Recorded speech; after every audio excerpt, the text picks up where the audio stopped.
And there they go. Welcome back to racenews.com. I'm Magic, and today we're taking a closer look at Saturday's Saudi Cup, a Grade 1 $20 million race that attracted 14 horses going a mile and eighth, which is one turn at the King Abdulaziz racetrack in Riyadh.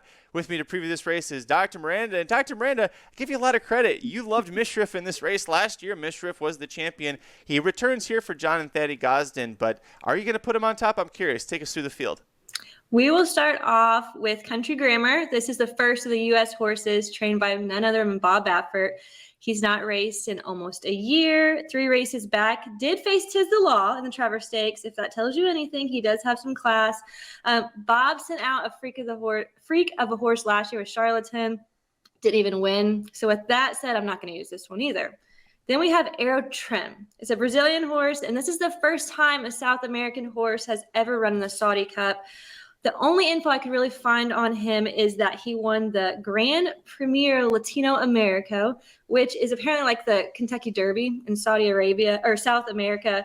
I watched the race back, and it's set up a lot like the maiden racetrack because this racetrack is way different than a lot. This is a mile and an eighth, but you're going one turn. So these straightaways are so long. So these horses are going to tire out. But this horse held on like a champ, passed everybody. So he's very intriguing to me. The next one is Midnight Bourbon. Everybody from the United States is going to know this horse, was on the Kentucky Derby Trail, and can just never seem to win a race. He comes so close. He shows a lot of grit. He's finished behind Mandaloon 4 times. That horse is in here.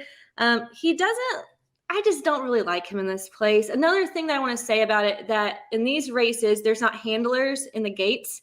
And Midnight Bourbon is a little rowdy, so I'm not going to put it past him that he may break through the gate and disqualify himself before the race even starts. The next one is Real World. This horse has been recently going on a tear, winning his last 5 races, but they're all on the turf. He's not raced on the dirt, and he's not won recently, so I'm just going to pass completely.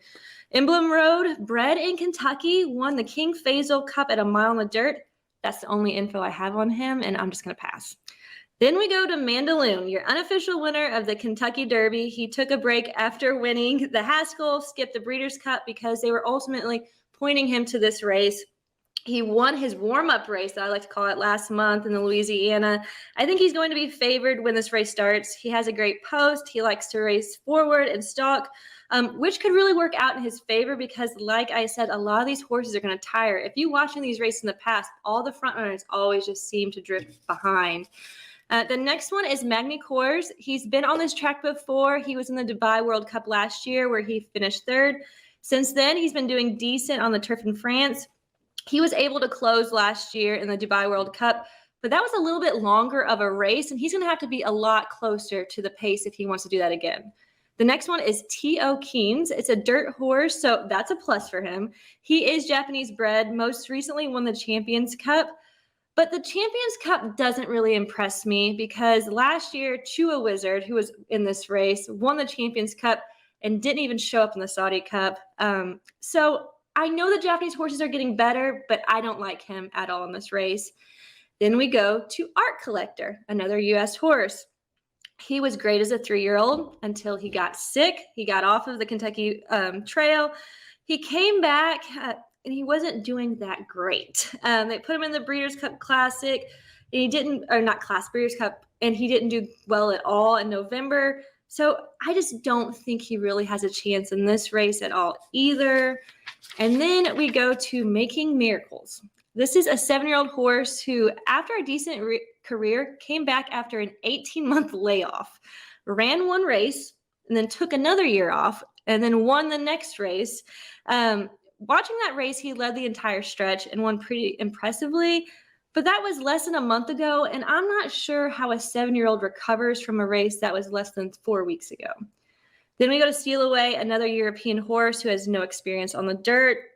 I'm just not going to play him at all. Then we go to Secret Ambition, a 9-year-old horse who has been racing since 2015. That is so long. I think that this boy is just tired. I mean, he does win, and this is his home track, but any race longer than a mile in his past performances, he doesn't even hit the board. And then we're going to go to Marsh Lauren. Now, we got to see her last year at the distaff. She won. She had a very impressive career already at 6 years old, from winning the Breeders' Gold Cup to the distaff. She beat Petruska, Malathat, the best girls in the United States right now. She likes the distance. She likes the surface. Plus, I love when a horse is proven on dirt and turf, just like last year's winner, Mishriff. And then we come to Mishriff.